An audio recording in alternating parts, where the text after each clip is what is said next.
What's good, my friends? This is the most interactive sports talk show anywhere. It's Offsides, Marc, Ryan, and Diesel, and we are the Fan Upstate, rolling on until 7 p.m.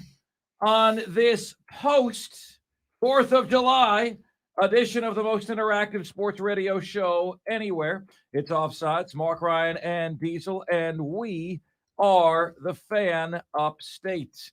Here is what's coming up on the show today, my friends.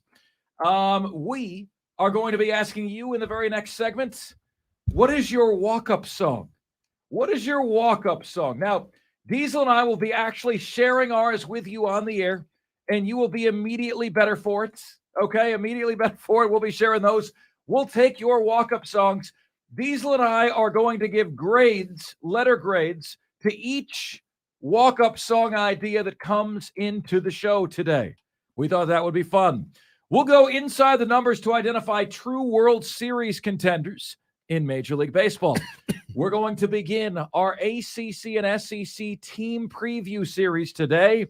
You know, we've done this each of the last 3 years.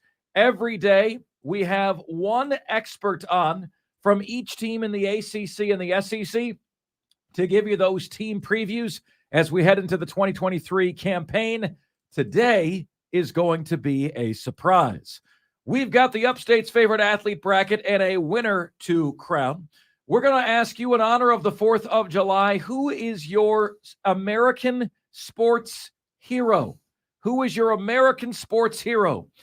And so much more. The top 5 at 5. Can we stop? And so much more here on the most interactive sports radio show anywhere in America is who we are. It's what we do right here on the Fan Upstate, out of the Upstate right here in South Carolina.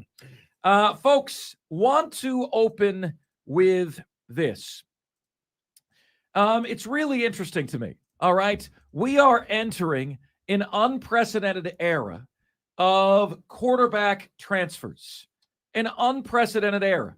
It really is incredible, okay, just how far the rate has gone. Now, this rate used to be about 20%. Used to be about 20% of the time a 4- or 5-star player went to a school, he would transfer to a different school. This is about pre the 2010s, okay? Before the 2010s, when, you know, in the golden era of college football, blue chip quarterbacks transferred about 20% of the time. Among all top 50 quarterback recruits from 2011 in terms of 2014, all right, 2011 to 2014, 46.9% of 4- and 5-star players transferred among top 50 quarterback recruits. We are approaching, when you get a blue chip quarterback, there is a coin flip chance that he's going to stay at your school. That's incredible.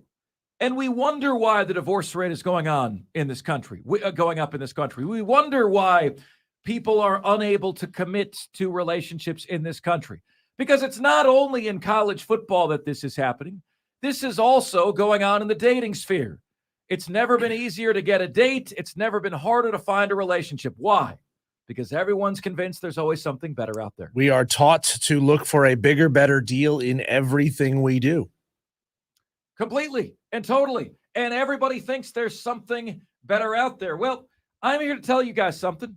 All right.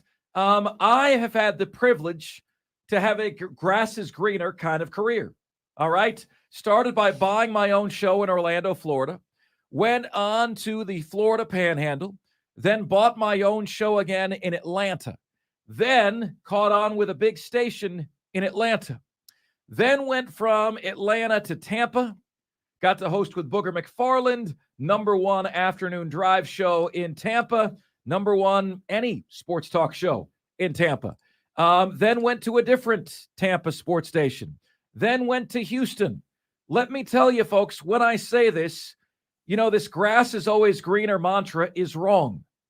if you are happy and people are treating you well and you are appreciated by the folks in your building, it's not all about where you want to go. It's not all about the grass is greener. You have it good.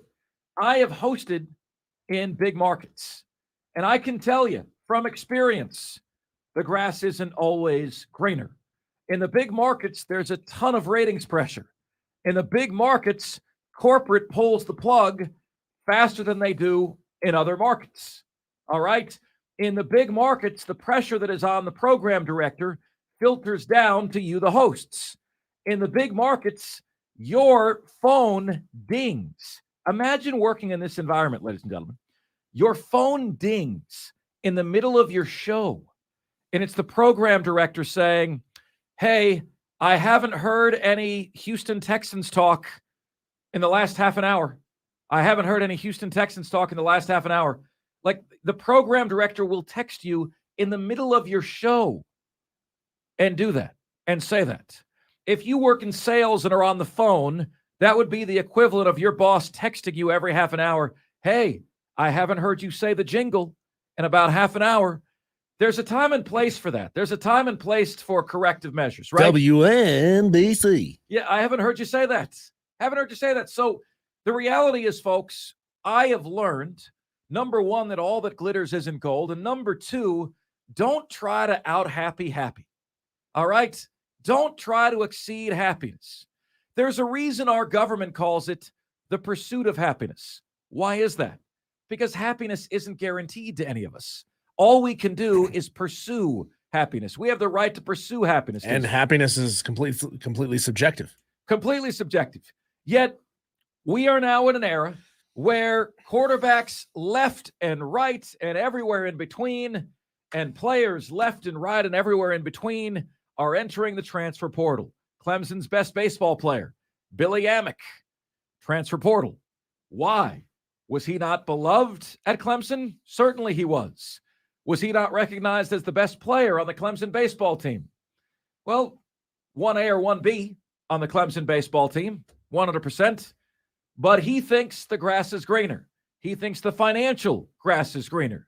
And so he is going, and he is gone from the Clemson baseball team. And it's going to be interesting to see where he ends up. But if you're like me, it just kind of makes you sick, because we're now in an environment where if you don't enter the transfer portal after a great year, you're making a bad business decision. And I hate that that's the system that we have right now.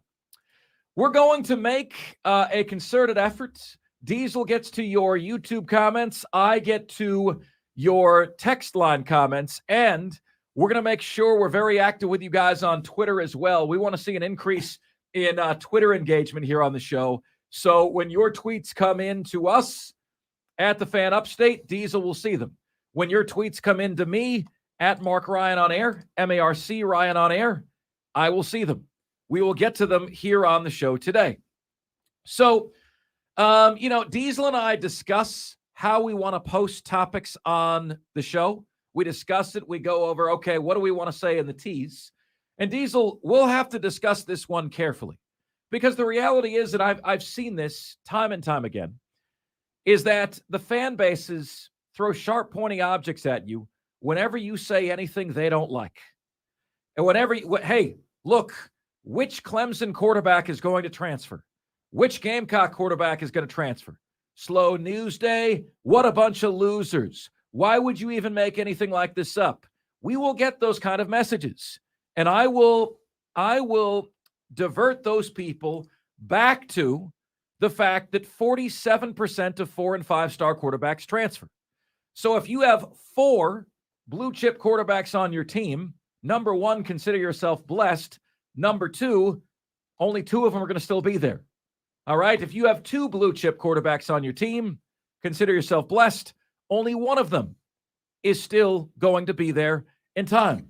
It is a coin flip whether your 4- or 5-star commitment finishes his career collegiately at your school. Don't tell me that's not the case. I've got the numbers right in front of me. Clemson has just been through this with DJ Uiagalelei. starts the entire year, has one game where he's not the starter, out the door, gone, right? One game where he's not the starter. Looks at the writing on the wall. I think they're probably going to go to Cade Klubnik next year, and he takes his football and he goes home. That's where we are today in college football. So all of that is to say, who ultimately is going to transfer from Clemson and South Carolina? That is the million-dollar question, should you choose to accept it. All right? South Carolina already lost 4-star Braden Davis to Syracuse. All right? Chris Phillips told me that Colton Gauthier and Tanner Bailey are two others transfer possibilities. It is now thought that Luke Doty is not going to transfer because he's already waited this long. This is his 4th year coming up at the school, and he's got one more year of Spencer Rattler, and then theoretically it's his turn. So who is going to lose patience, right? Is it going to be Lenoris Sellers, whom everybody's saying is the quarterback of the future in Columbia? Is he going to lose patience? I think Chris Phillips is onto it. Colton Gauthier, Tanner Bailey, both of them potentially Diesel.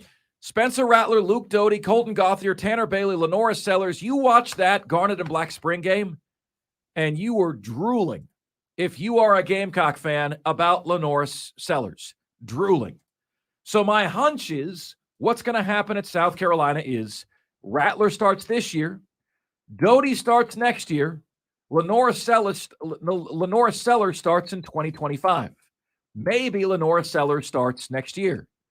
That means my prediction is that Colton Gauthier and Tanner Bailey leave. They're going to transfer. Don't say I'm being pessimistic. Don't say I'm peeing in your frosted flakes. Don't tell me that. I have the numbers in front of me. Now, Clemson, you're not getting off on here scot-free either. All right? You have got Cade Klubnik this year. All right? Then you've got Christopher Vezina going into his freshman year this year. Then you've got Blake Hebert coming to Clemson thereafter, right? How is that going to play out? Honestly, how is that going to play out? I think Cade Klubnik is going to be the starter at Clemson at this point for a period of 3 years. So I think Christopher Vezina is going to be in a spot where he is waiting and waiting and waiting and waiting. And what we don't know is if he's willing to do just that. We don't know if he's willing to wait forever to play, right? Well, we're in a league where you only need one great year to rise up the depth chart, to rise up on the national attention scale, to get yourself into a high first-round draft pick. I understand that these guys want to play. It's got to be difficult going from a position where all your life you have been the best player on your team. You have been the go-to guy on your team from Pop Warner football to middle school football to high school football. Now you get to the college level and they're like, oh, we got 5 more quarterbacks who are all highly touted, just like you. Maybe you can rise to the top. Maybe you got to sit and wait your turn. But you only really need one great season to be put into that position. So these guys need to learn the patience and give themselves time to develop into the role. There is value to sitting behind somebody who has progressed further along than you, especially if they're a year or two older. There's nothing wrong with sitting there and learning the offense and becoming a master at the offense. That's why we see guys who are throwing just as many picks as touchdowns, because they didn't really learn the system. They just wanted to be flung into it from day one, and they don't take any time to actually, become elite at understanding their system. You might be able to go perform in a system, but if you can understand and perform, that's how you have elite talent. Cade Klubnik is entering his sophomore year. It is hard for me to see a situation where Cade Klubnik is not at Clemson for 3 years. Honestly, as honest as I can be. Christopher Vezina is going to be a freshman this year. Is Christopher Vezina going to redshirt this year potentially? And then he would be a redshirt freshman in 2024, redshirt sophomore in 2025, and then playing as a redshirt junior in his fourth year in 2026. Is he willing to go the Luke Doty route? See, I think Blake Hebert being the class of 2025 is in a good spot, right? He's the class of 2025. Cade Klubnik starts 23, 24, 25. Blake Hebert is right there. That's his freshman year. I think Christopher Vezina is the most likely guy to transfer. So again, Diesel, we don't want to predict who is going to transfer. Okay. I don't want to tell kids what they're going to do. You know, like all I want to tell you is the most likely candidates are Colton Gauthier and Tanner Bailey from South Carolina and Christopher Vezina from Clemson because of the timing, not because of the skill. I think Christopher Vezina is very skilled. Looked very green, looked a little bit unready, unsteady in the Clemson spring game.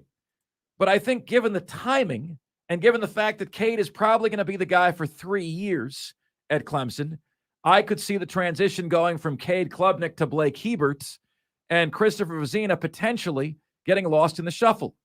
Now, if Vezina can outperform Cade Klubnik, that changes, right? That changes. But given the timing, there's a reason Clemson missed out on a lot of the quarterbacks in 2024. It's because those guys saw the writing on the wall. They're like, well, they got 5-star Cade Klubnik. They got 4-star Christopher Vezina. Why would I go there? Why would I commit there just to get lost in the shuffle myself? So anyway, folks, that is my prediction. That's my prediction. Most likely transfers, Colton Gauthier, Tanner Bailey, and Christopher Vezina. And if you look at the numbers, you know as well as I do that those numbers are likely to come to fruition. That is likely what's going to happen. Spencer Rattler leaves this year. South Carolina has 4 quarterbacks remaining. The odds are 2 of them transfer, okay? Clemson has 3 4 or 5-star quarterbacks between now, 2023, and 2025 when Blake Hebert gets here. The odds are 1 or 2 of them will transfer. Which one is going to get lost in the shuffle? Those are the odds. So those are my answers. Christopher Vezina for Clemson, Colton Gauthier and Tanner Bailey for South Carolina. And look, just like we do every single time, people will throw sharp, pointy objects at us. Oh, he's going to prove you wrong, Marc and Diesel. He's going to prove you wrong. What a bunch of haters. Do you guys have anything nice to say? I've got the numbers, brother. Diesel, we've got the numbers. Half of these guys are going to transfer. You're trying to figure out who it's going to be. And if you don't think Dabo Swinney and Shane Beamer do this same thing, if you don't think they play the same game, they know the numbers of how many people transfer. They're trying to figure out which relationship they need to massage so that person doesn't transfer. Are you kidding me? They're always trying to figure out who might transfer. Dabo and Shane are in the business of not getting surprised by their rosters. It'll happen. It'll happen from time to time. What was the guy's name that transferred to Oregon for the bigger bag? So Shane Beamer claims, transferred from South Carolina to Oregon. Did I say Washington? Jordan Birch. Excuse me. I might have said Washington by accident. Yeah, I mean, Shane Beamer claims that he had great conversations with him and that everything was fine. And then all of a sudden, boom, coach, I'm out. I'm going somewhere else. I'm not sure that I believe that. Coaches are in the business of understanding the minds of their players, but also you're talking about, 70, 80, 90, 100 guys. It's impossible to know what every single one of them thinks and feels and wants. So they have to know. They know this is real. They know they have to be constantly recruiting their own rosters. And that's what they've got to do. And Ryan Day says it costs $15 million a year. $15 million a year, folks, to be constantly re-recruiting his own roster. That sounds a little bit like extortion. That sounds like, coach, I know I'm good. I know I could get money somewhere else, but if you'll pay me more, I'll stay. That sounds like college football has put players in a position where they can extort their coaches and their programs and their universities. Coming up next on the show, have you guys ever given consideration to what your walk-up song would be in the event you had said walk-up song. You know, Mariano Rivera had Enter Sandman from Metallica. That was incredible. They set the stage for the intimidation that was about to befall any batter that went up against him. What is your walk-up song? All right, we're going to be taking nominations via our text line right now, 71307 on the text line. Diesel and I will grade yours, and Diesel and I will share with you our walk-up songs, musical style. When we come back here on the most interactive sports talk show anywhere, it's Offsides, Marc, Ryan, and Diesel, and we are the Fan Upstate.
single station, and I don't know of a single pair of hosts who gets the support that we do, guys. Yesterday we did we hosted Maggie and Perloff for CBS Sports Radio, and UNC Chris texted it in on the local text line. He goes, Marky Mark, the only man in the business working today. Thank you, sir. So says UNC Chris. It's all about how you look at it, right? In your life. There's so many things, you ever know the saying, life is 90%, life is 90%, 10% what happens to you, and 90% what you make of it. In other words, we all have the same stuff happen to us. We all have the same crap, right? So you're pegged into work on a holiday. There are some in my family who do not like when I work holidays. And I say to them, hey, Troy Aikman works holidays. Joe Buck works holidays. You think it's okay for me to work a holiday if they do? Right? Like I don't know. It's all about how you look at it, how you reframe it. I had a great time, man. I was living a dream yesterday. Always was a dream of mine to host afternoon or morning drive on a national, on the best national network in America, CBS Sports Radio. What a dream. What a dream getting to do that. Had an absolute blast. Roger from South Carolina says, Mark, Ryan, you're starting to become a staple on the CBS National Show. Good job, Roger. Means a lot. Means a lot. Let's see here. Big Nasty says, Bawadaba. Am I saying that right, Diesel? By Kid Rock playing with tobacco juice dripping from his goatee. Ball with the ball. Bawadaba. Okay. No, I wasn't saying that right. Bawadaba. I was definitely not saying that right. He said that would be his walk-up song. Another texter said, Mark, Sharp Dressed Man by ZZ Top would be my walk-up song. Texter said to me yesterday on the CBS show, Mark, 55 glazed donuts is 11,000 freaking calories. And Texter says, I believe the Carolinas have been burned by the original Hornets moving to New Orleans. They never recaptured the chemistry and star power of Mourning, Grandmama, Muggsy Bogues, etc. You guys are 100% right. Look at the supports. People texting in on July 4th to the local text line. Fantastic. J.D. Wyatt right now, a P1 listener of the show on the YouTube page, says, Mark, this walk-up song topic hit so hard on the national show yesterday. Because, like you're on it, like it doesn't matter where and when you're on. You're thinking to yourself, on a holiday, is anyone listening? And I got a huge sense that people were. So I put that topic in there because I'm like, man, if there's any way to get engagement today, this is the topic that's going to do it. Maybe people have you on outside by their grill. Maybe they have you on sitting out on their deck with a beer in their hand. Maybe they just have you on. But you're right, JD Wyatt. It hit big, and it was fun, and it was exciting. And JD Wyatt, you probably already know my walk-up song. Please don't spoil it for anybody. But here is what I want to do, all right? I want you guys to send your walk-up songs into us via the text line. And Diesel and I will simply grade them as a walk-up song. Diesel, I expect you to have a far greater knowledge of what these songs are and who they're from than I do. You might have to hum the melody to me to see if I recognize it. But we will grade the walk-up songs. Before we do, it is time for Diesel and I to share with you our own. Because, we just had the 4th of July. The 4th of July, I have baseball people tell me it's still a Major League Baseball holiday. They got special uniforms, special events, fireworks at the games. The 4th of July is very much still an MLB holiday. So here's the reality. We all as men think we have unreal ability, and we don't. We think we're superhuman, right? Watch a video of yourself playing sports today, all right? Like, go out, set your camera up, shoot hoops for 5 or 10 minutes, watch the video. You will be amazed at how ungraceful you look. In our heads, we all look like Michael Jordan, right? Why do you think I word the Mr. Sparky of the Upstate live read the way that I do for you? Because I know you guys try to fix everything on your own. Because I know that you guys don't like to ask for help on anything. All right? That's who we are as men. But the reality is, at least you would have some false confidence at play if you had a certain walk-up song play, you're convinced you're making contact against Max Scherzer. You're convinced the Verlander man, Justin Verlander, married to Kate Upton. Diesel tells me she's very trustworthy. You're convinced you're going to make contact against Justin Verlander, against Shohei Ohtani. You're convinced you're going to get on base. When this walk-up song plays, what is yours, my friends? 71307 on the text line is where you can get to us. Diesel, lead us into yours, my man. Lead us into yours. What do you got? Where are you going? Yeah. What song gets you in the zone to mash? So I've got a strategy here to my walk-up song. I want my walk-up song, number one, to be a crowd favorite. It's like picking a karaoke song, right? You got to pick something that's a crowd favorite. You don't go up there and yarl your way through a Creed song that nobody wants to hear just because you like it. Pick a song that everybody's going to like, a song that you definitely know the words to, and a song that may just get into the head of the opposing pitcher when you walk up to bat. So I have one in play that, you forget just how hard this song slaps, as the kids a couple of years ago. I don't know if kids say that anymore. Just how hard this song hit. Just how good the bass line was. This is my walk-up song, Mark. Life is like a hurricane here in Duckburg. Yeah. Is this DuckTales? Yeah, it is. You telling me the crowd doesn't go wild? DuckTales. I'm coming up to park a home run when I get up to the plate. Yes, that is my walk-up song, the DuckTales theme song. Was that your jam back in the day? Was that the cartoon, Diesel, where they're like, no, that's Daffy Duck. He was diving in like piles of gold. Yeah, that's My it. sister loved DuckTales. Yeah, Oh, Scrooge McDuck yeah. diving into his pile of money. Oh, wow. Yeah. You went really old school. Diesel, I was 100% and 110% positive. You were going to hit me with like some screaming death metal. Yeah. And you went totally off the grid on this. You went DuckTales, Diesel. The only thing missing from that is you having a uniform with a ducktail. That's the only thing missing from that. That's kind of on point, man. I'm kind of down. I'm kind of down with it. I really am. Yeah. How did you center on that? It just came to me. I was like, you know what? That's just a good song. It's a good song. It's got a hell of a bass line. You can walk up to the, I would say you could walk up to the Seinfeld theme song, but a little known fact, it didn't have an official theme song.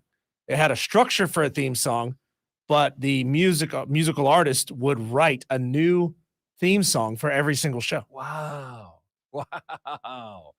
Everybody knows the boop doo doo doo doo doo that part, but then he would riff off of that. And they would play the riffs as transitions in the show. Yeah. Whenever they were switching scenes, that guy would riff on something crazy. Yeah. You're right. No, you're exactly right. So anyway, I don't know that mine is as creative as Diesel's or as childish, depending on your persuasion. But I was down with it. Diesel, I'm down with the DuckTales. All I can tell you is that, do you guys ever do this? Like I've got Jackson now. He's 6 years old, my bonus son. I'm with him all the time. Diesel, I picked him up from school, like his last day of school. And he always asks me to play the Teenage Mutant Ninja Turtles song. So I did it. Good choice. I did it, and I cranked the volume, Diesel, and I rolled down the windows when we were still at his school. And he goes, "Will you please stop?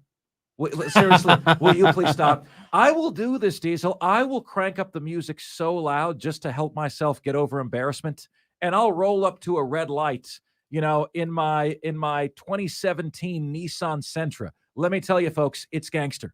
Okay, my 2017 Nissan Sentra, and I will bump the loudest music you have ever heard, and it's just an embarrassment exercise. Man, it was gangster. I'm just trying to get over the embarrassment, right? And I'll do that. And so when I shared my walk-up song, yesterday I'm coming home from the show, and I'm bumping this song as loud as humanly possible.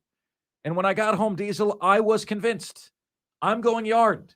If you play this song for me in an MLB game, Spencer Strider Elder from the Braves, any of you guys, you got no shot against Mark Ryan when this song is.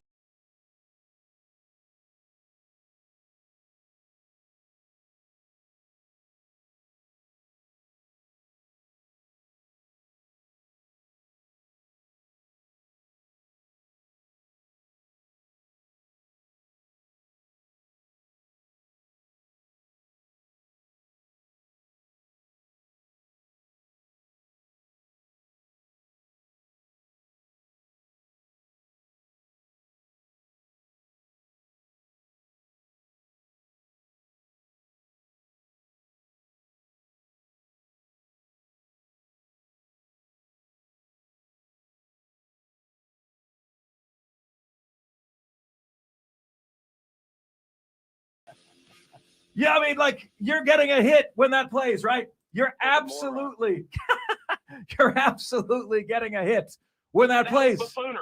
That Don't- was complete and total buffoonery. Don't lie to me and tell me you're not getting a hit when that one comes on. All right, my friends, here's what I want to do. I want you guys to flood our text line 71307. All right, start your text with the word fan and away you go.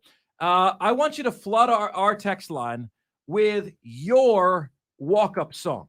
All right, Diesel is the music guy amongst us. Diesel hosts the evening show on the Planet. And Diesel is going to help fill in the gaps for my lack of knowledge based on song. Most of these songs, I know it if Diesel hums it for me, if he sings it for me, but I may not know it by the title. Okay? So send us your walk-up songs. Diesel and I will grade them, and we'll do so next. Right here on the most interactive sports talk show anywhere. It's Offsides. Marc, Ryan, and Diesel, and we are the Fan Upstate.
It's Offsides. Marc, Ryan, and Diesel. We are the fan upstate.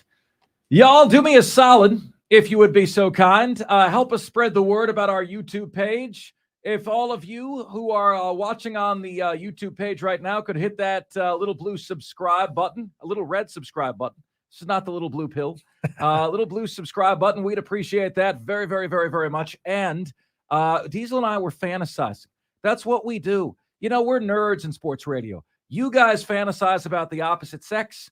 We fantasize about how to take our YouTube feed to get to the point where it's got 100 live people watching the video, and then just imagining and fantasizing about what that room would be like to broadcast in. Can you guys help us get there? Let's help us get your friends and family, etc., in our YouTube channel on a regular basis. Party it up with us every day. We do the YouTube feed. The show is 3 to 7, okay? Live show 3 p.m. to 7 p.m. We do the YouTube feed until 5:20. So the first half of the show plus the top 5 at 5. That gives Diesel and I a chance to not have to be on camera for 4 hours a day, right? But we love it, and we love being on it with you. I think we need to give each one of our YouTube viewers an assignment to get one. Each need to get one new person in here watching this stream by the middle of next week. Great. We'll give you a week. We'll give you a week to get one new person in here. And you gotta tell us who they are. You know, like if Mad Craft, you're bringing your buddy Jeff. I'm just making up a name here. You got to get Jeff to sound off and say, "Hey, I'm here. I'm Jeff. I'm Mad Craft's friend." Sounds good to me, man. That should be your goal. How about that? That's your assignment. It's not a goal. That's an assignment. P1s are great enough and loyal enough to be able to be given an assignment and deliver on it. Okay, so let's make that happen. Let's grow this thing. Let's grow this thing. And we know it's a brand new channel, but we want to give you guys as many different avenues to get to us, to communicate with us, to engage with us as possible. Yes, Diesel. Speaking of brand new, we got Not Me, who is, excuse me, in the YouTube thread chat for the first time. What's up, Not Me? It is not me. I can promise you that. Melinda Fowler tweets into the show. She says, would not be surprised to see Luke Doty move to running back or wide receiver. I would, Melinda. I would. He's a QB. He was a 4-star QB. All right, Diesel. If you would, sir, let's run through where the walk-up songs began, okay, on our text line today. And I would like you, Diesel, to give it a grade based on how that song is as a walk-up song. Yeah. Okay? Not as a song, as a walk-up song. You got to have something that gets you excited, something that gets you in the zone, you know? Right, exactly right. So does it work as a walk-up song? That is the million-dollar question. All right, Diesel, take it away. Take what away? Let's go with it. Take what away? Where you? Well, we're going through the text line one by one. So you want me to start reading the text line? You're going to read the text. And then, so you didn't. And then grade the walk-up songs. I thought you were going to read them, and I would grade them. That's fine. That's fine. Let's see here. Take what away? Take it away. Yeah. I know you're already doing 37 things, but let's make you stop all of that and do this. Let's see here. Texter says, "The Traveling Man" by Leonard Skinner. That comes from eMathis23. Traveling Man by Leonard Skinner. I'm not familiar with Traveling Man.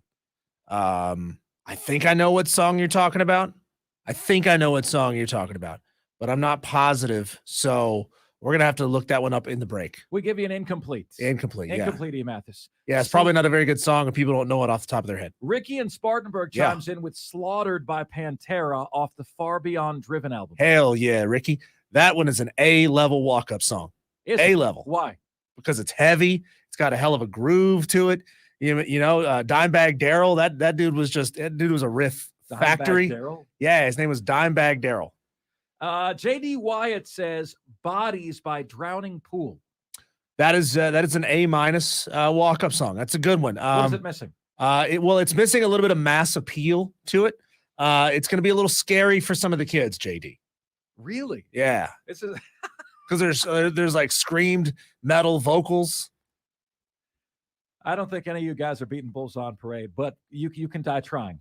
Trey from Kentucky says, my walk-on song, Wild Thing. Now, is this the Tone Loc Wild Thing?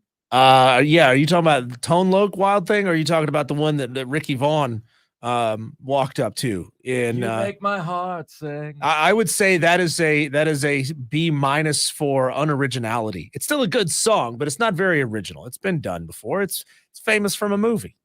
Yeah, so he says B-. If it's Tone Loc, now if it's Tone Loc, that's an A-level song. Yeah. Hurricane Jeff says, my perfect walk-up song would be Game On by Disciple. If you get a chance, look it up. It's very appropriate and a great song. Disciple. I don't know that song. We're not familiar. Yeah, C-. Now Diesel's giving grades. Yeah. If he doesn't know it, he's marking you down. Let's see here. Walk-up song, Texter says, and I know this one, Diesel. Tom Sawyer by Rush. That to me is an A. A+. That is a solid A. The what is it? The Moog at the beginning of that song that leads you in with the electronics. I was in a punk band, Diesel, and it was called a Moog, right? That kind of device. So it's fantastic. Tom Sawyer by Rush, great. This texter texted in yesterday, Diesel, local texter on the national show. I don't know the song though. He says "Sharp Dressed Man" by ZZ Top. You don't know "Sharp Dressed Man"? That's an A. That is an A-level song. Not by the name. What does it go like? Sing it for me. Down, down, down, down, down, down, down, down, down, down, Oh down, yeah. down, down, Okay. down. Yeah. 'Cause every girl's crazy about a sharp dressed Yeah. man. Okay. Yeah, that's good. That's good. Are you sharp dressed in your uniform, texter? Let's see here. Rock and Roll Part 2 by Gary Glitter. Everybody knows Gary Glitter. That da da da da da. Hey, da da da da da da da. Is that part 2? Is that what we're going with here? I'm not sure. I mean, that's the only rock and roll that I know by Gary Glitter. But that song's a little problematic now, considering Gary Glitter is a known pedophile. Uh-oh. Yeah, boy. I would avoid that one there. Oh boy. Trey. Madcraft says Panama by Van Halen. A-level song. Why? What does it go It's a like? great song. Give it to me. Panama. Da, da, da, da, da, da, da, da. Panama. Oh yeah, I know Yeah. that one. Yeah, there we go. I got it. I give that one a B. I give that one a solid B. Amazing by Kanye West, hitting bombs. He's hitting bombs. Yeah, I don't know if he hears that. that. I don't know that Shy song. Copeland. I dislike everything Kanye West. So he I doesn't can't know the stand song. that guy. Let's see. D-. Here. I'll do I'm a Boss by Meek Mill. Also don't know that song. Straight hype. So says Mike. Just Jess says, Mark, mine would have to be Metallica Sanitarium. Good song. Good song, Jess. It's a slow build, so you're gonna have to edit it to the right part of the song. However, it's not a very well-known song. So I'm gonna say that's a B+. I love the song. Personally, I love that song. But I'm saying for a crowd, you got to think about it from a crowd standpoint. That's a B. It's a B+ song. The next texter on the line, Diesel, that wants to be graded, did not pick the best walk-up song possibility from this artist. He picked Dracula by Rob Zombie, when More Human Than Human would be the best, in my opinion, walk-up song by Rob Zombie. How does Dracula fare? Well, first of all, it's not Dracula. It's Dragula with a G. It's Dragula, which is a Munsters reference. If you ever watched the Munsters back in the day, there was an episode where they got a dragster and they went out to the local track and they ran laps against another racer. Now, here's the common misconception, Mark, is that Herman Munster did not actually drive the Dragula, and the Dragula car that Rob Zombie drives in the music video was not actually the Dragula. So it's wrong. Everything about that episode is wrong. The Dragula was like a 2-door coupe, not this like Ford Model T that Rob Zombie drives in the car in the music video. And wrong on you, because More Human Than Human is a White Zombie song, not a Rob Zombie song. Pre-breakup. So this is still when he was in the band White Zombie. Gotcha. Who started their career as a funk band in New York City in the mid-'80s. Really? Yeah, go back and listen to really old White Zombie. It was out there, strange stuff. Cassie's walk-up song when she played softball was G Unit by 50 Cent. Her last name was G. G Unit is good. That's I solid. like that there's a story behind it and it fits you. Thoroughly enjoying Diesel sounding out these songs over the air. Quality content. There's legalities we have to work out, folks. There's legalities we got to work out. So listen, appreciate. Yeah, we've been the told by our musicals. management if we get sued, we get fired. Yeah, So we're not interested in that. yeah. Hurricane Jeff says, since you don't know Game On, my secondary choice would be Rock of Ages by Def Leppard. Good song. Yeah, that's a good one. Bring me into that. That's, Diesel. that's What an does it go? A. That's an A minus. I can't hit those high notes, man. That song's got too many high notes. Really? Yeah, You strike me as a very high-pitched voice kind of guy. really, I do. Okay, yeah, but Rock of Ages that's a good one. Rock of Ages. What does it go like, Hurricane Jeff? Come on. Give us a call. Sing it to us. Make it happen. I don't know what it is unless you do that. I'm the guy who recognizes the song by the sound, not by the name, right? Not by the name. All right. Great participation. Love you. Appreciate it more than you'd ever know. Are you rolling with Bulls on Parade by Rage Against the Machine or DuckTales for Diesel as the walk-up song? Which one are you going with?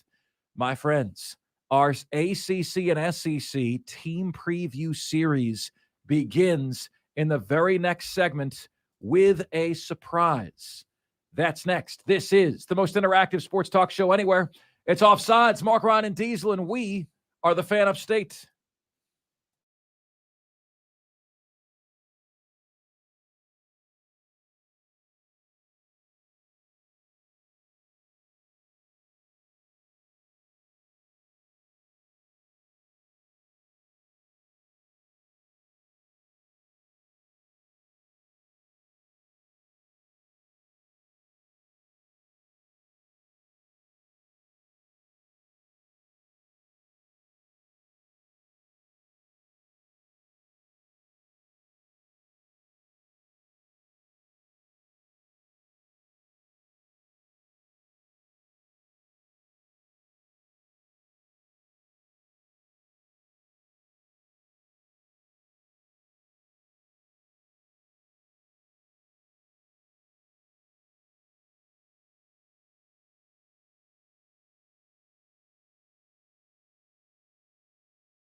What's good, everybody? This is the most interactive sports talk show anywhere. It's Offsides, Marc, Ryan, and Diesel, and we are the Fan Upstate, rolling on until 7 p.m. today. Wonderful to have you guys with us. Truly do appreciate you making us part of your day. Folks, I will tell you this. This comes off like it's a segment for you guys. But the knowledge that we learn in this segment, Diesel and I use the entire football season. We use it the entire season. So it's for you and it's for us and it's helpful to all. And we go all around the country to bring you the best experts on the ACC and the SEC. We call it our ACC and SEC team preview series. And because everything we do here is competitive and everything we do here, like everything we do here has a scorecard. I challenge myself when this begins to not miss a day with a guest. All right. So we thought we would start it today. Now, here is the curveball that I'm going to throw it to you today. Last year, if you're familiar with this series on our show, always begins at the start of July. We start with the SEC. We go through every SEC team, one team a day, and we go to the ACC. We're beginning today with a team that is not yet an SEC team. But because there's so much hype and hoopla, and because they'll be in the league next year, we're rolling with them right now. The ACC and SEC team preview series kicks off today with the Oklahoma Sooners. And our guy on the Oklahoma Sooners beat, Joey Helmer, joins us right now on Offsides, the Fan Upstate. And he's right now on the show with us. Joey, really, really good to catch up with you, my man. What's good? How is life? Life is going good, man. I don't know, but I think you do, but I don't know if the rest of the world knows. I'm actually in law school now. So yeah.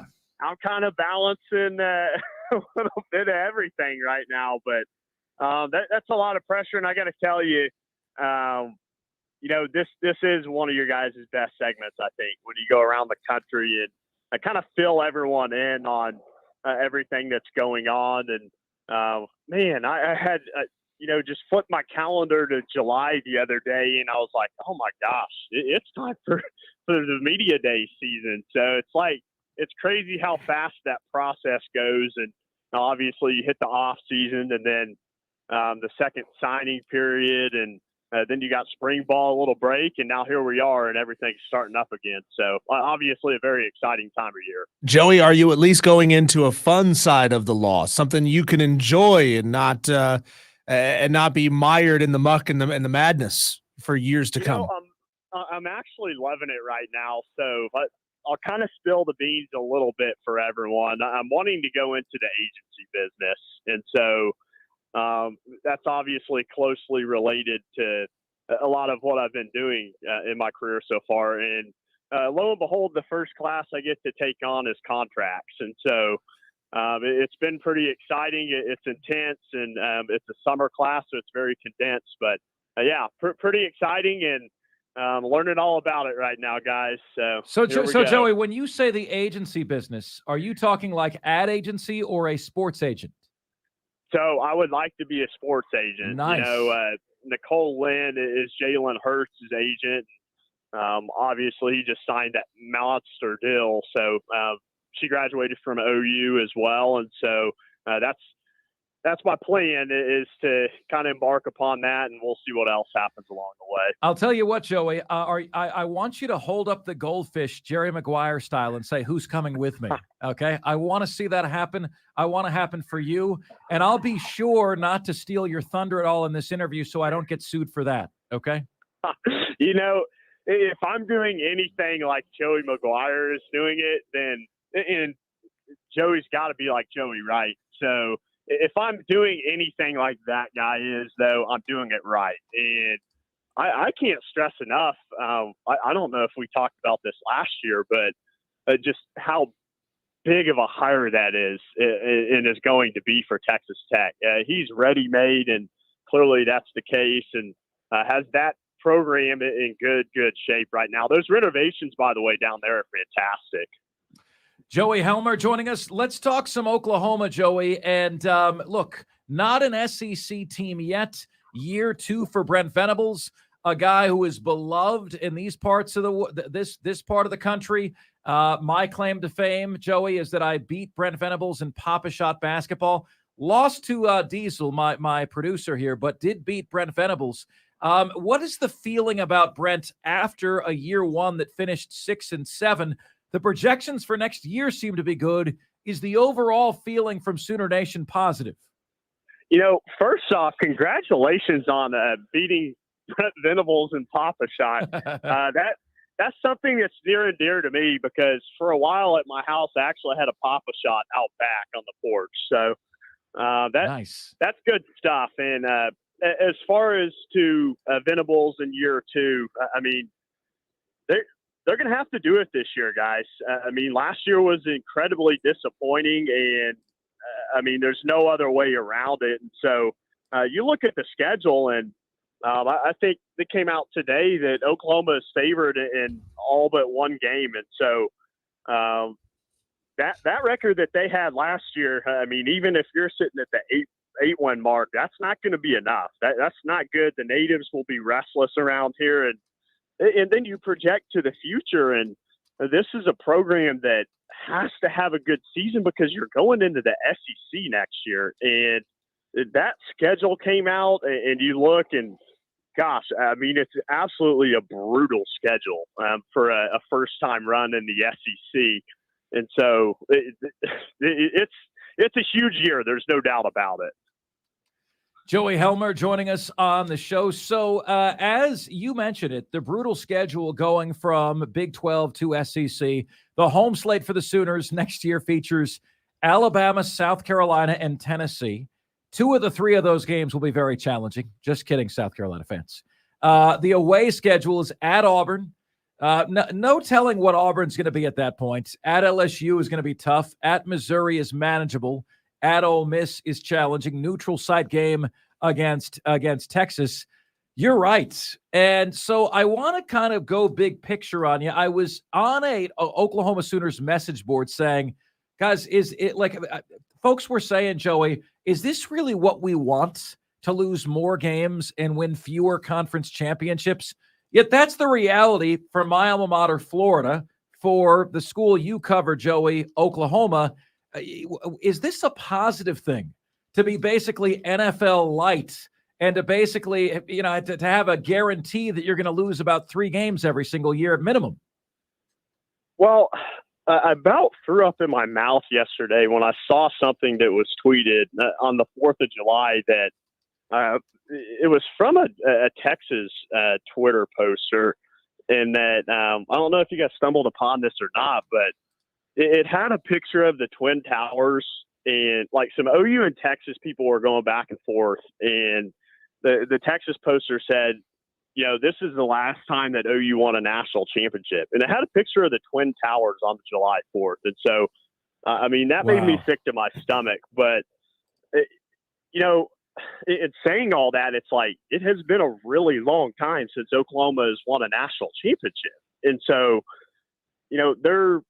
it's the bigger perspective in mind here, because it has been such a long time. And, Oklahoma has been so widely successful in the Big 12 and winning all these league championships. And then it's fallen flat on its face when it's got to the playoff and on some of those big stages. And so that's kind of where I tie in this situation with, are they really ready to chuck away, 11, 12, on the rarity 9 or 10 win seasons for some big time lumps, perhaps in the foreseeable future, but yet a higher projection in terms of if you're able to make it through with a couple of losses and you're more battle tested and able to compete more on that national stage. I think that's the perspective for Oklahoma, is at least that's the hope, is that, you're going to be able to compete more on that big stage than they have, because even though they've been winning the Big 12 and, really wiping the Big 12 at times, not last year, of course, but in regularity, they haven't been able to match up against the Alabamas and Georgias and, Clemson as well. And so that's kind of the hope around here, at least. Well, Joe, if we know anything about college football fans, it's that they are measured and rational when it comes to accepting more losses on a season than what they're used to. Where does Oklahoma really need to improve systematically, whether it be, the offensive side of the ball, recruiting bigger players on defense, wherever? Do you think they need to get better to be able to be competitive week in and week out in the SEC? Yes, and yes to all of those. To me, it's really, though, last year when you looked, it was the first year of Brent Venables' defensive system, and guys were not really comfortable with everything that they were doing. Some guys, of course, not really fit, not made out for what Venables was wanting to do with them. And so it's to take another step. It's for the guys that they've got, the ones that they've brought in that are newcomers, to be more suitable, to be flying around and making plays, much like, you saw come together at Clemson. I think it was the second or third season, maybe even the third season out there, when things really, really started to come together. I think that 14 team was really when you saw on the defensive side of the ball, the Tigers just start to just become what they would be and ultimately to win national championships. So that's the expectation. They've got to have better fits. They've got to be more playmaking on that side of the ball this year. And I think they're recruiting to it. They are. But at some point, it's got to show up. Around here, I talk about this being a key season and getting through and winning a lot of games this year. After year two, there's really not going to be much leeway if things aren't coming together. Joey Helmer joining us here on the show with our Oklahoma Sooners preview. 1 year away from the SEC, Dillon Gabriel is the Band-Aid senior starting quarterback for this year from UCF originally, now in the Big 12 as well. What can Sooner fans expect from Dillon this year? Tell us a little bit about him, Joey, with your scouting report. Yeah, well, there's a guy breathing right down his neck by the name of Jackson Arnold that is licking his chops to get out there, and he's certainly been pushed. I mean, there's no doubt about it, and Gabriel's going to have to be better than he was last year. I don't think he was bad by any means, but there were times where just the offense, I mean, as much as we talk about Oklahoma defensively and the struggles they've had, there were times where they just weren't able to put it together on the offensive side of the ball either. And, bogged down, hit 3 and outs at bad times. And so more efficient play from him, striking on big plays when they're there. I can think of a number of times last year where he and Marvin Mims were just not able to hook up on plays that, quite frankly, would have been touchdowns had balls been laid in better than they were. So a more consistent player, and again, that all adds up to efficiency at the end of the day. Joey Helmer joining us here on the show, giving us his Oklahoma preview. So what are realistic expectations? You said it. I mean, I'm surprised to hear that a 6-7 team from a year ago, the same record as my alma mater, Florida, is favored in 11 out of 12 games. Yet I'm looking at the schedule, and I can see why. Not that the schedule is in any way, shape, or form a joke at all, Joey. The non-conference schedule is easier than one would like. Arkansas State, SMU, and Tulsa. I just happen to believe that Oklahoma's better than Cincinnati, better than UCF, better than BYU, West Virginia. TCU at home is a winnable game. Where are the potential stumbling blocks on this schedule? That's absolutely right. And I mean, that's the way to look. You look at the Texas game, obviously. By and large, though, this is a schedule that Oklahoma should be able to manage. They don't play K-State. That's a team that obviously has given them fits over the recent years at least. And so you just look down the line and, I mean, it's navigable. It really is. And so that's the expectation is, I think, largely because of that. I really do, is that it's not brutal like it's going to be next year in 24. I mean, it's not even close, obviously. But and that is I mean, the expectation has to be double-digit wins. It does. I don't think there's any way around it. I don't think that's a lofty thing to say. When you're favored to win 11 games, to win double digits is the expectation. And don't tell Oklahoma fans around here that that's not the expectation, because they're not going to buy it. There you go. Joey Helmer joining us here with an Oklahoma preview here on Offsides. We are the fan upstate. So that said, how does Oklahoma do the trick? How do they win the last and final Big 12 championship on the way out, knowing full well, Joey, that the conference wants anything but an OU or Texas title in 2023, right? I'm so glad you prefaced it that way, because when you started with how do they do it? And I had kind of a snarky tweet the other day that was like, it was, I'm trying to remember the site, that it was an analytics site that had all the teams and what their expected wins were. In Oklahoma and Texas. Texas was first, by the way, and Oklahoma was second in the expected wins.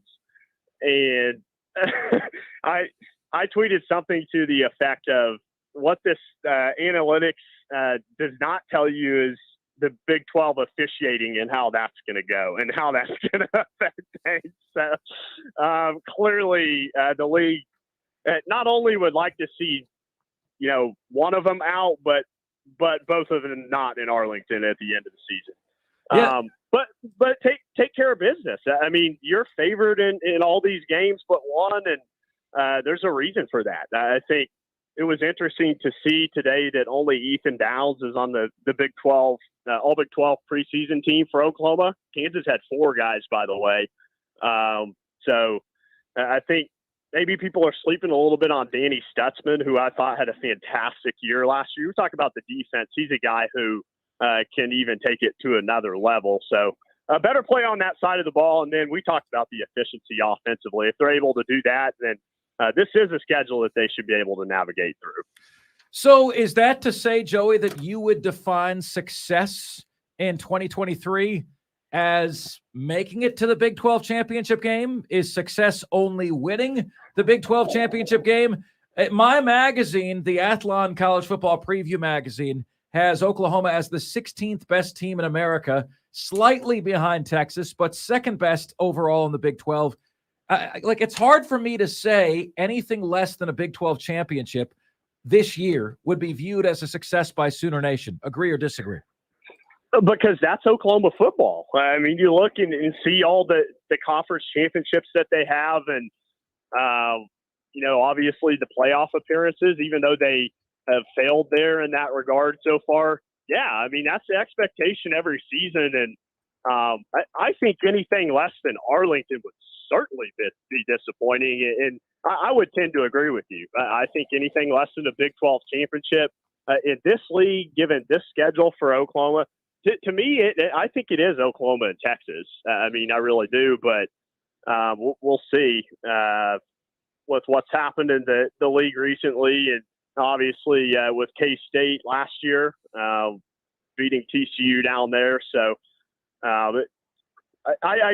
this Oklahoma team, it's always about winning the Big 12 and then taking that next step. And there's going to be more emphasis put on this season because of what's coming in the future, I think, than maybe there otherwise would be. I don't know. It was an awful season last year. There's no other way to put it. In terms of your observation, Brent Venables as a head coach year one, Joey, what did you like? Where does he need to improve? I thought there were times where maybe he needed to step in, and I'm trying to think of the right way to say this. There were times I did not like what Oklahoma was doing offensively, specifically in the fourth quarter. And I know I'm talking about a defensive coach here, but at some point, you are the head football coach, and if you have a lead, if you're up a couple scores in the fourth quarter, it's okay to take some time and take some air out of the football and play the stick game. And there were times Oklahoma didn't do that. There were also times where they rushed things a little bit when they were down by 3 or down 7. It just so there was a little bit of mix up. I think game management, I guess, is what I'm getting at overall. In game management could be a little bit better. What I did like is the culture. I mean, from day one, Brent Venables established his culture at Oklahoma, which everyone knew that was going to be the case, but he did it in a big way. And, if guys have not fit in to that culture, then they're probably some of the guys that have left. And so I think when you're looking at sustainability for a program long term, regardless of what, and I think Oklahoma's administration obviously still has this perspective, by the way. You have to look at those things. Long term, what is the culture? What's the dynamic? What are they going to be like around here? And so I think he's done a really good job in that effect. Joey Helmer on the Oklahoma Sooners beat. Really good insight, wonderful knowledge. Joey, great to catch up with you, my brother. Congratulations on law school. Please don't sue the show. And we love catching up with you, my man. Thank you so very, very much, man. Continued success. Well, hey, I appreciate you guys, and please don't sue me if some of what I say does not come to fruition. We'll do that, man. We look forward to following you moving forward, buddy. All the best on the agency front, okay? All right, appreciate you guys. Take care. Joey Helmer, at Joey Helmer by the same name, on the Oklahoma beat from Norman, Oklahoma, joining us here as we kick off our ACC and SEC team preview series today. Coming up next, my friends, is this the last first-round matchup in our Upstate's favorite athlete bracket? The bracket that will crown beyond any shadow of a doubt who the Upstate's all-time favorite athlete is? That's next. This is the most interactive sports talk show anywhere. It's Offsides, Marc, Ryan, and Diesel, and we are the Fan Upstate.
want to bring you guys into, actually, Diesel, the commercial break screen looked better. No, I'm just kidding.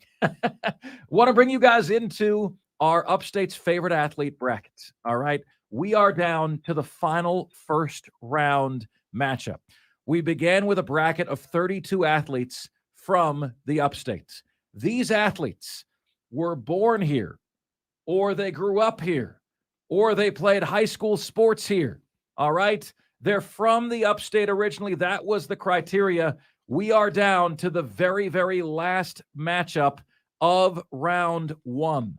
And at this time, I would like to announce that in the very closest vote that we have had to date on Friday, this thing was decided in the end by, folks, wait for it, 3 votes.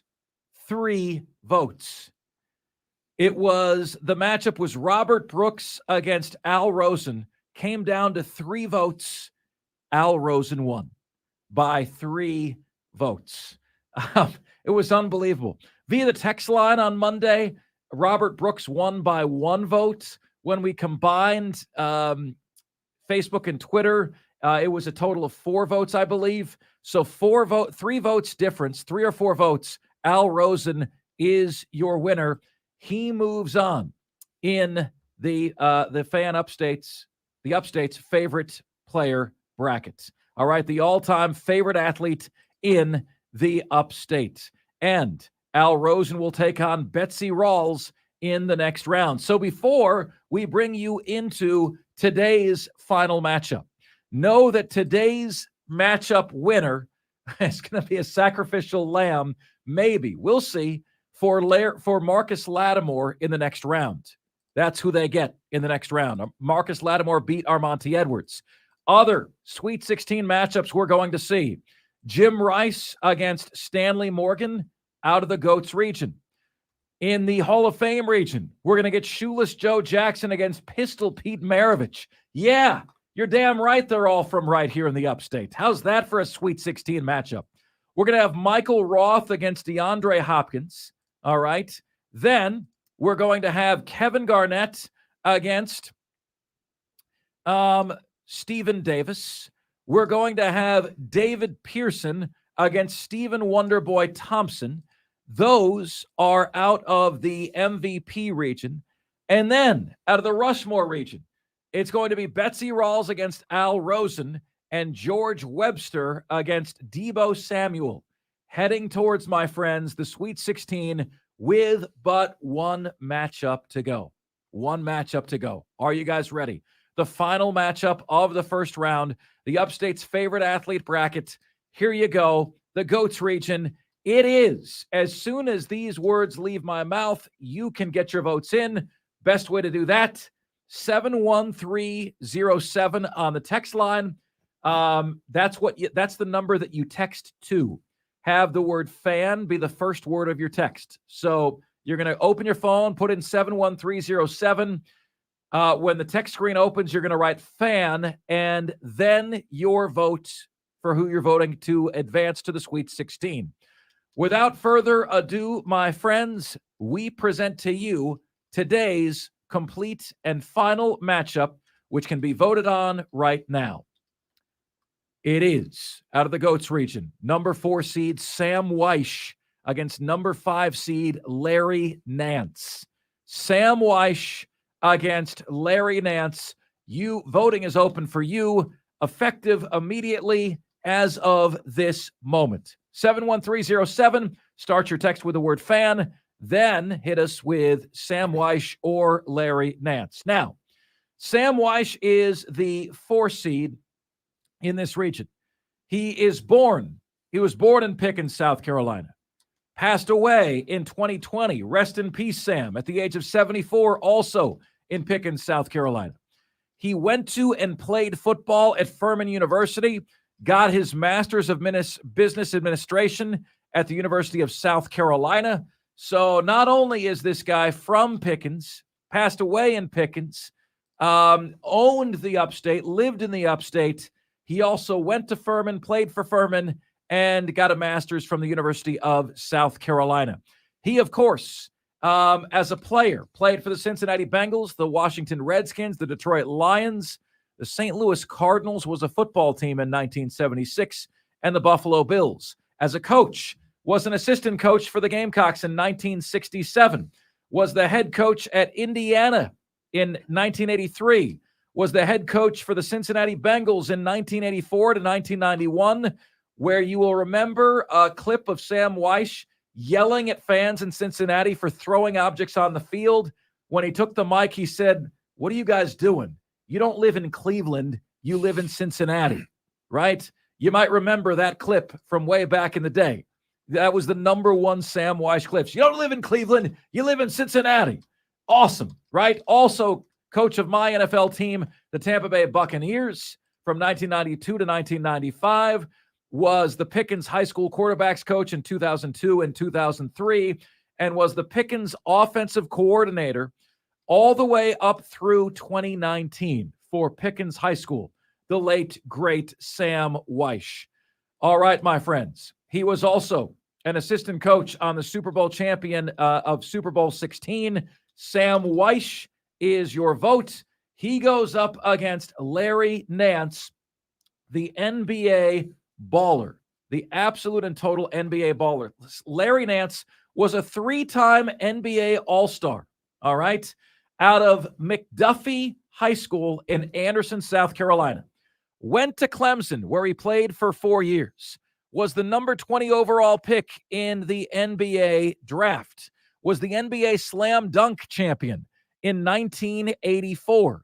Made an all-NBA all-defensive team. Most of these, ladies and gentlemen, there is a clear feeling of which athlete is better, right? For example, Al Rosen was just better than Robert Brooks as an athlete. Doesn't mean you have to vote for him. You can vote for whomever you want. You can vote for your favorite athlete, the Upstate's favorite athlete, right? In this case, Sam Weish accomplished so much as a coach, also played. Larry Nance accomplished a ton as a player. Anderson, McDuffie High School in Anderson. Clemson went to Clemson, 20th overall pick, 3-time NBA All-Star, and a champion of the NBA Slam Dunk Contest. Also, his number 22 has been retired by the Cleveland Cavaliers. Larry freaking Nance was one of the best players when I was a kid growing up. Larry Nance had 3 seasons in his career in which he averaged 20-plus points a game. And Larry Nance, how about this? 1, 2, 3, 4, 5, 6, 7, 8, 9, 10, 10 seasons for Larry Nance where he averaged 2 block shots or more a game. 11 freaking seasons. Finished his career with averages of 17 points, 8 rebounds, and 2.2 block shots. How he's not in the Hall of Fame is anybody's guess. It's Larry Nance against Sam Weish. Which direction are you going to go? Oh, by the way, Larry Nance, 15,687 career points in the National Basketball Association. Guys, let us get your votes. 71307 on the text line is where you can get to us on the show. Where are you going? You going Sam Weish? You going Larry Nance? If you are hearing me make this announcement right now, please do give us the 30 seconds that it takes to text your vote in right now. Diesel, who do you got? Sam Weish, Larry Nance, and why? Well, I love Sam Weish. See, I don't remember Sam as a player. I don't really remember Sam as a coach. What I do remember Sam for is calling play-by-play for the Southern Conference. And so I watched an awful lot of football games that were being called play-by-play wise by Sam Weish.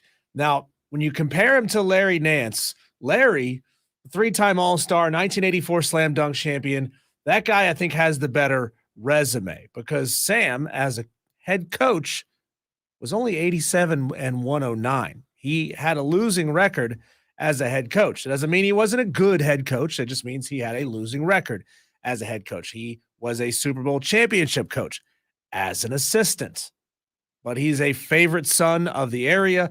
I watched him an awful lot doing play-by-play. It's a tough decision. I think Larry Nance is by far the superior athlete, but because this is a favorite athlete bracket, I'm going to go Sam Wyche. I'm going Sam Wyche too, Diesel. And this is the one where it's close enough, Diesel, in terms of their sports accomplishments. You know, Sam Wyche was an NFL coach of two different teams. He was a coach of the Bengals, I believe, when they were in the Super Bowl. And Larry Nance was a 3-time All-Star. Sports accomplishments, Larry Nance might have a slight edge, but Sam Wyche had much greater ties to this community, did he not? Born here, passed away here. Furman, South Carolina, player at Furman. And everyone always talked about Sam Wyche, and there was a point of pride in Sam Wyche being from the upstate and owning being from the upstate, the way that we all do. Let's see what you guys are saying. I'm going Sam Wyche. Texter says Larry Nance. Texter says Larry Nance. Texter says Sam Wyche, Trey from Kentucky. He said, I was the one who nominated Sam Wyche. Texter says Sam Wyche. Texter says Sam Wyche. I don't know if he's in the Hall of Fame or not, but he's a Hall of Fame person. Another texter says Sam Wyche. A texter says you should have had Malden High's Dre Massey on there, played for your Florida Gators. Texter, we had 3 days of nominations. What Diesel and I said is, if you miss the shot to nominate somebody, don't come to us and say the bracket should have this guy or that guy. We had 3 days of nominations on this show. All right. We believe that anybody who can actually win the bracket is in the bracket. That's what we believe. Larry Nance against Sam Wyche. How much is Larry Nance hurt by the fact that he's just not as tied to the area as Sam Wyche is, and that the NBA isn't nearly as popular as football is here in the upstate? All right.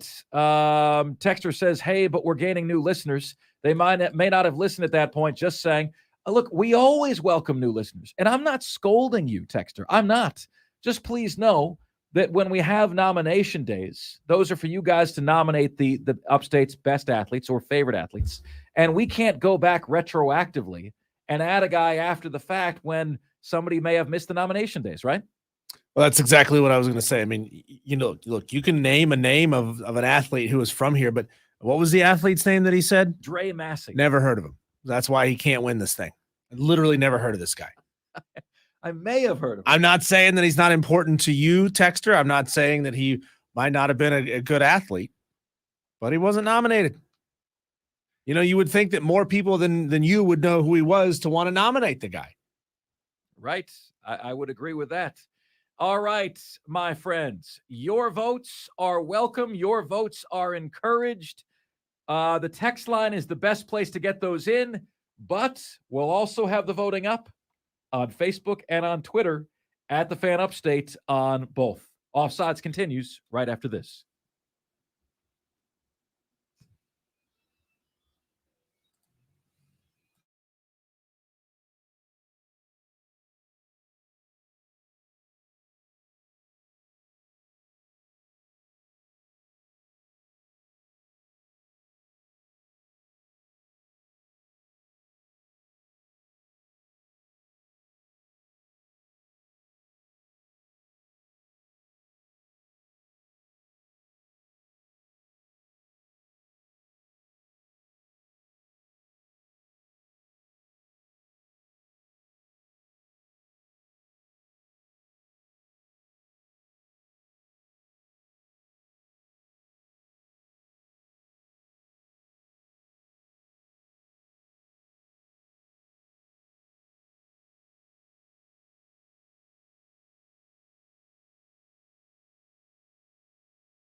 It's Offsides. Marc, Ryan, and Diesel. We are the Fan Upstate, rolling on until 7 p.m. today.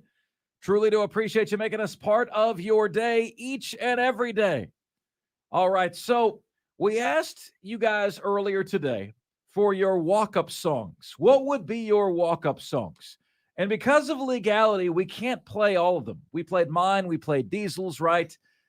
We don't have the capacity to take rapid-fire suggestions and play them on the air, unfortunately, again, because of legality. So I'm a guy that recognizes the way that songs sound, but I don't recognize the names at all, right?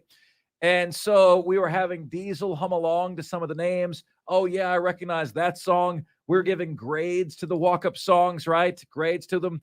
Diesel's walk-up song is the theme to DuckTales. Woo! Woo! DuckTales. Mine was Bulls on Parade by Rage Against the Machine. Okay, Bulls on Parade. How hard did you have to squeeze to hit that high note? Let me tell you.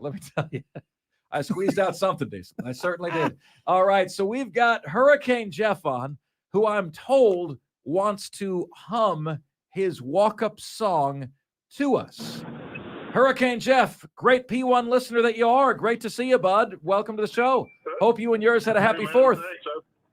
I appreciate it, brother. It was a good 4th, and I got to stay off from work. So as that goes with the Postal Service, I certainly needed it. Yes, sir. So what is your walk-up song, my friend? Well, besides Disciple, I've always loved Rock of Ages. And just to go ahead and give you an idea, as soon as I do this, you'll probably know it starts out, and then it busts into a cowbell riff, and then it goes, rise up, gather round, rock this place right to the ground. Burn it up, let's go for broke, watch the night go up in smoke, rock on. Rock on. And, it's on and on from there. Okay, Hurricane Jeff, I owe you honesty here. I don't know if your singing is so bad or I just don't recognize the song, but that does not ring any bells to me. Your rendition of it. Diesel, do I know that song or do I not? Come on. You know that song. It's a classic rock radio staple. You would know the song. You may recognize that Unter Gliepen Glaupen Gloopen thing. The Offspring did it as well. The Offspring stole it from Def Leppard, but Def Leppard did it first. Did they? And what does that song do for you, Hurricane Jeff? Why does that song guarantee that you're going to get a base hit? Dude, that gets me so hyped. You have no idea. That was one of my first air drumming type songs. And I used to, before I would go to softball games, I would sit and listen to recordings from Def Leppard and do air drumming to them before I could get out on the field. How about that? Hey, Hurricane Jeff, great to hear from you, buddy. Do appreciate it. You too, brother. All right, thank you so much. Diesel, so I was doing this yesterday, filling in on for Maggie and Perloff on CBS Sports Radio, and we got a call from a Pam. And Pam, I don't remember where she was from, maybe Toronto or San Diego. She said she gave her song, and then I said to her, what does the song do for you?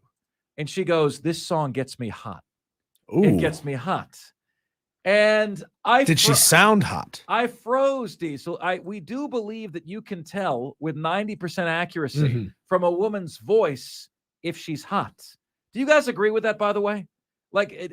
Diesel and I believe that 90% accuracy, you can tell by a girl's voice if she's hot. What if Kate Upton was a 2-pack a day smoker and she sounded like this?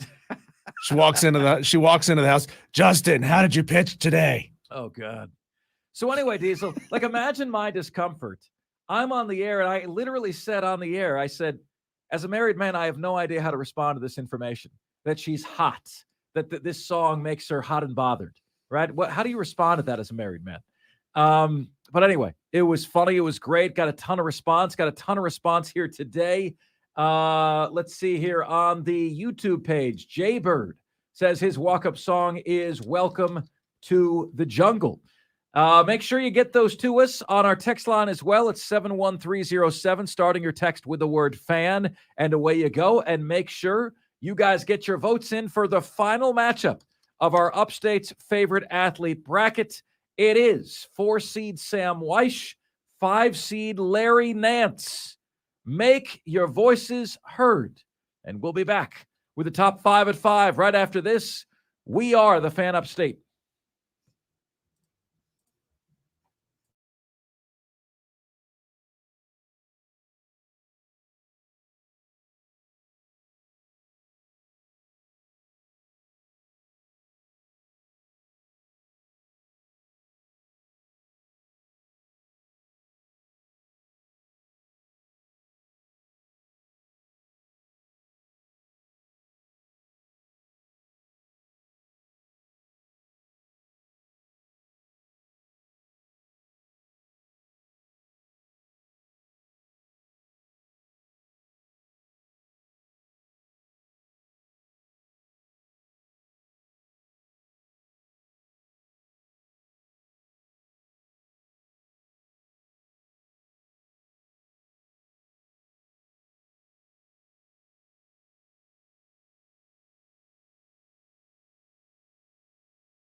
What's good, everybody? This is the most interactive sports talk show anywhere. This is Offsides, Marc, Ryan, and Diesel, and we are the Fan Upstate rolling on until 7 p.m. today.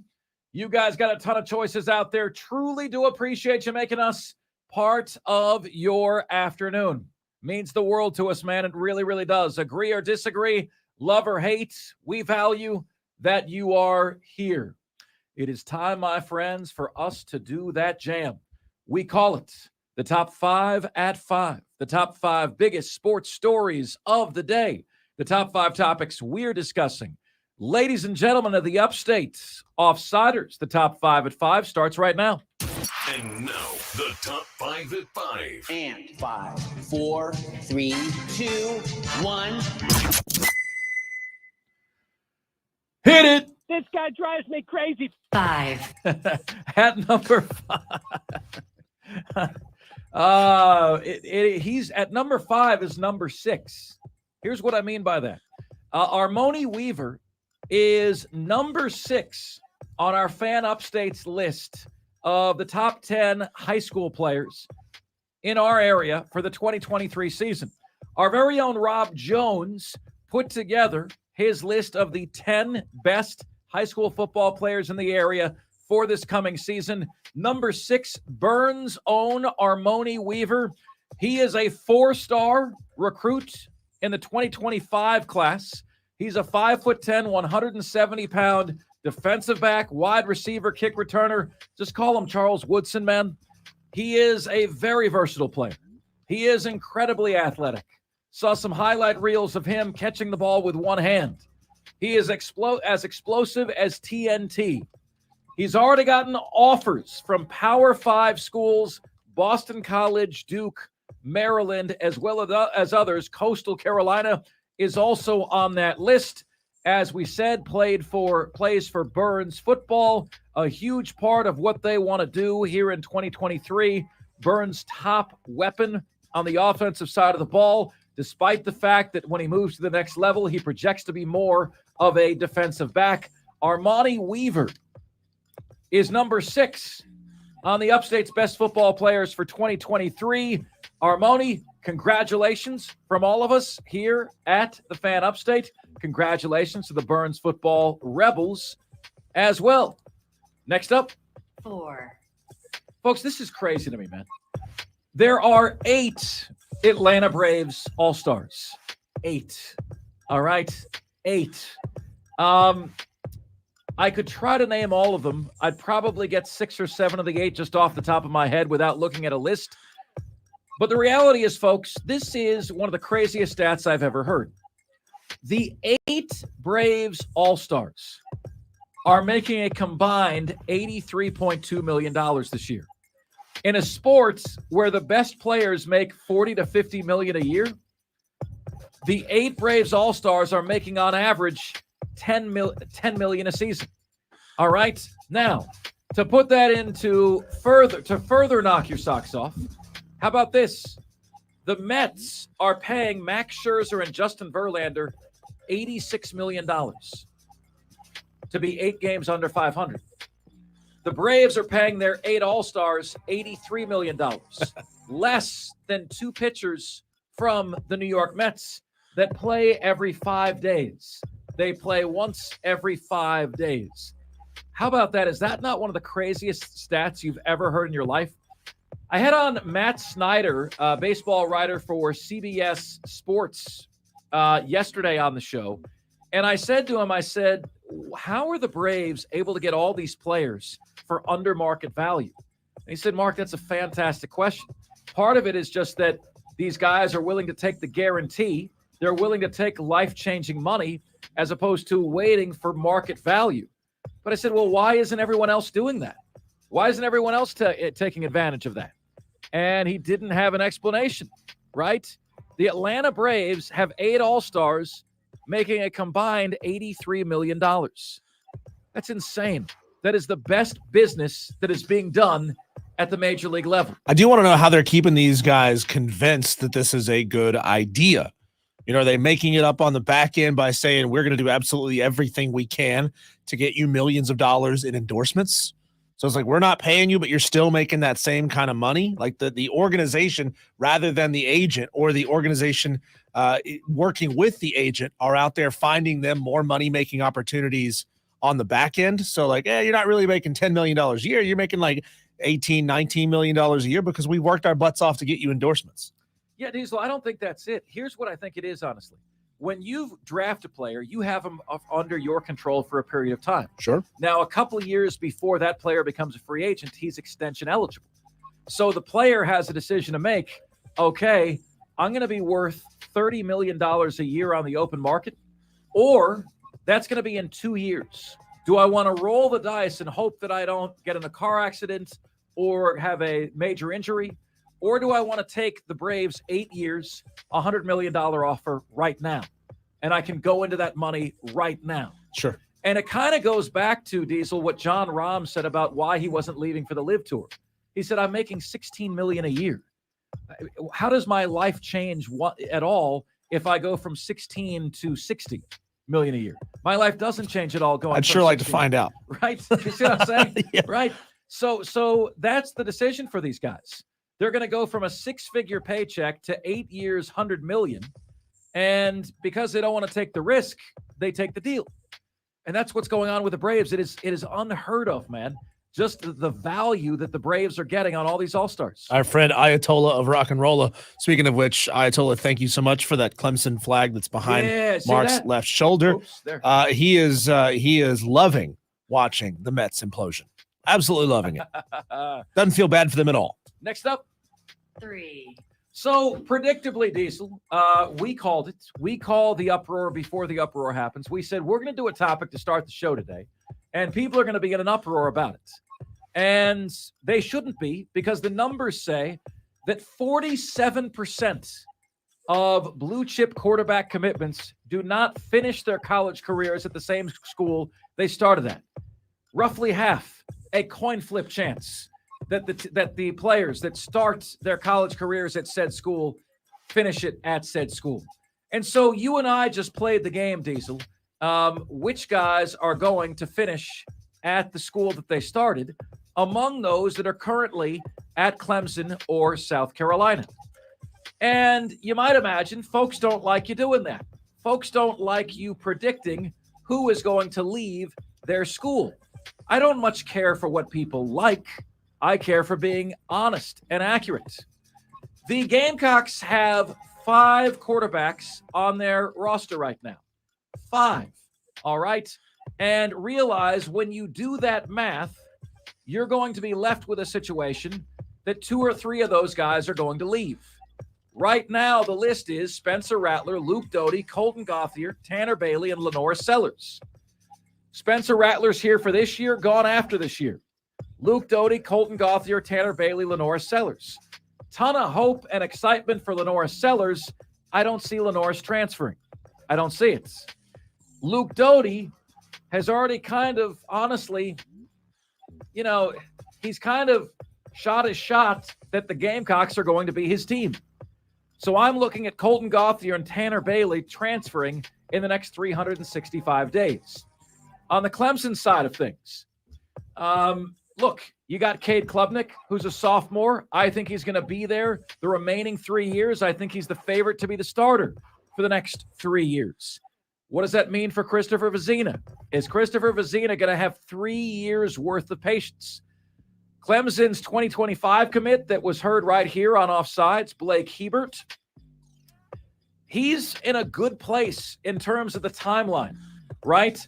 Because he will be a freshman in Cade Klubnik's senior year.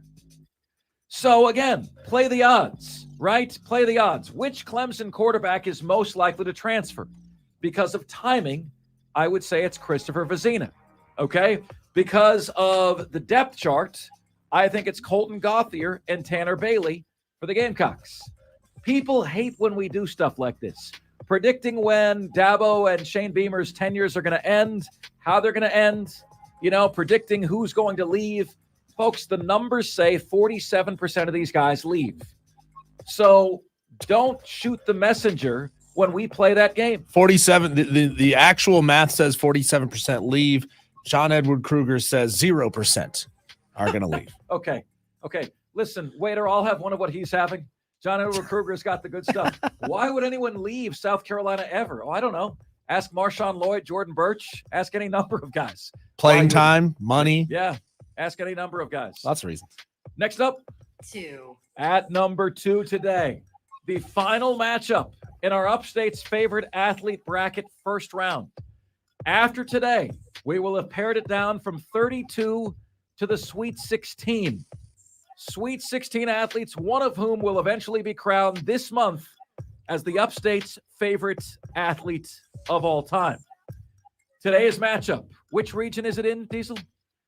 Today's matchup is from the GOATS region, and the winner of this will take on Marcus Lattimore. Good luck.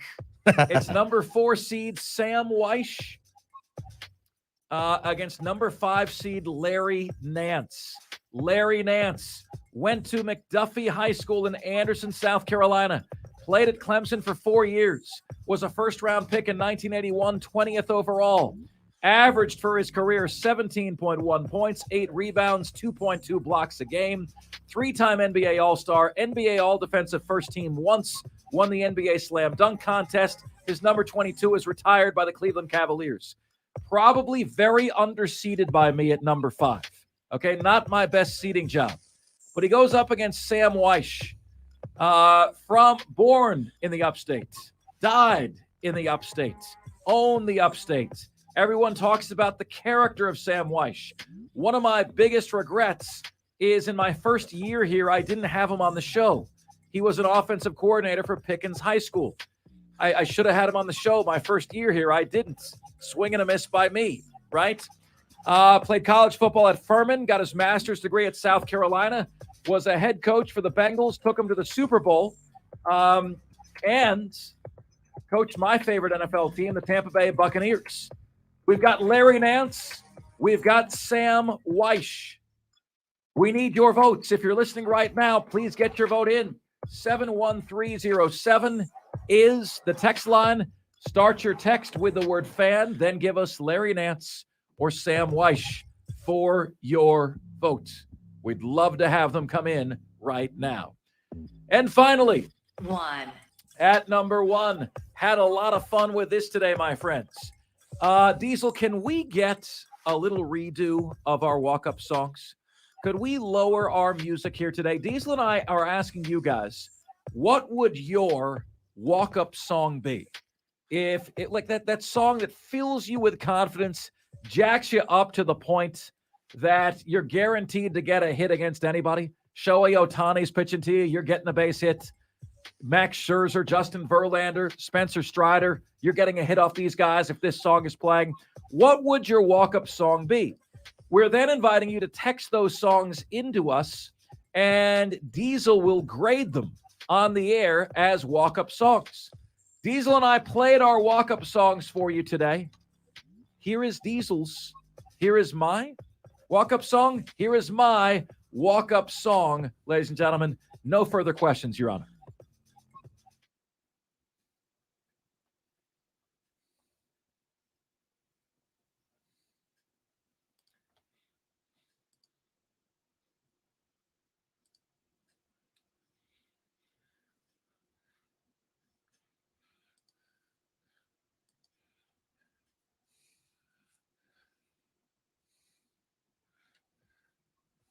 The ball's already left the yard. It's already left the yard. The song isn't even finished yet. I'm already the man, the myth, and the legend. Give me my 8-year, $100 million deal, Atlanta Braves. Let's make it happen. That's my walk-up song. Bulls on Parade by Rage Against the Machine. Right? Pretty badass, right? Walk-up song. Diesel's is less so, but it does give you the warm fuzzies. It certainly does give you the warm fuzzies. What warm fuzzies, crowd favorite, meant to distract and disorient the opposing pitcher. This would be my walk-up song. Life is like a hurricane here in Duckburg. Race cars, lasers, aeroplanes. It's a duck blur. might solve a mystery or rewrite history. DuckTales. Woo! You know why I picked that? Because 90% of the audience just went, a woo. They know how hard that bass line hits. I can kind of see, Diesel, the fans really getting into that. Yeah. I can kind of see the fans really getting into that. That's kind of like a low-key sleeper contender there. It's a bop. It is, man. It's a bop. It is. It is. Just don't add to that because bop is not welcome on this show at any time. All right, my friends, we need your votes. We need your walk-up songs. We need so much more. When we come back on the show, all right, here is what we are going to do. I am going to ask you for your American sports heroes. Who are they? In honor of the 4th of July, that, my friends, is next. And this is the most interactive sports talk show anywhere. It's Offsides. Marc, Ryan, and Diesel, and we are the Fan Upstate.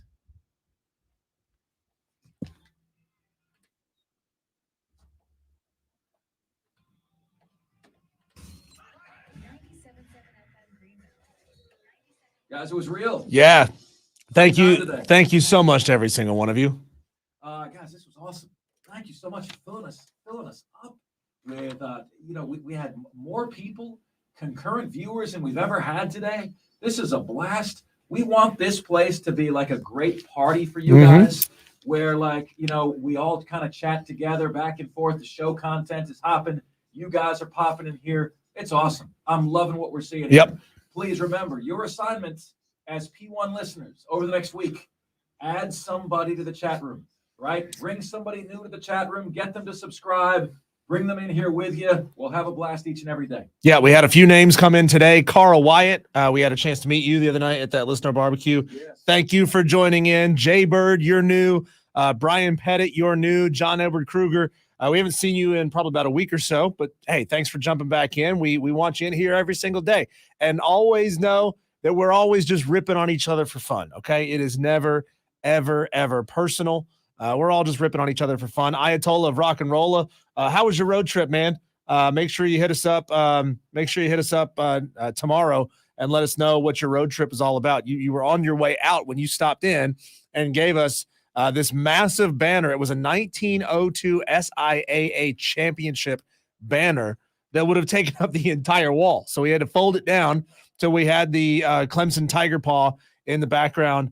But hey, I know there was even a few more new names that we didn't get a chance to shout out. I was just scrolling back and finding them. But thank you for joining. Tomorrow, bring somebody new. That's the goal. And just because you completed the assignment one time doesn't mean that you're done. We need you to do it again and again and again. And we're going to ask you again and again and again. So thank you so much. We're going to keep asking until we get this thing to 50 people every single day or 100 people every single day. Hell, we're going to keep asking past that. So thanks for joining us. We'll be back on the stream tomorrow.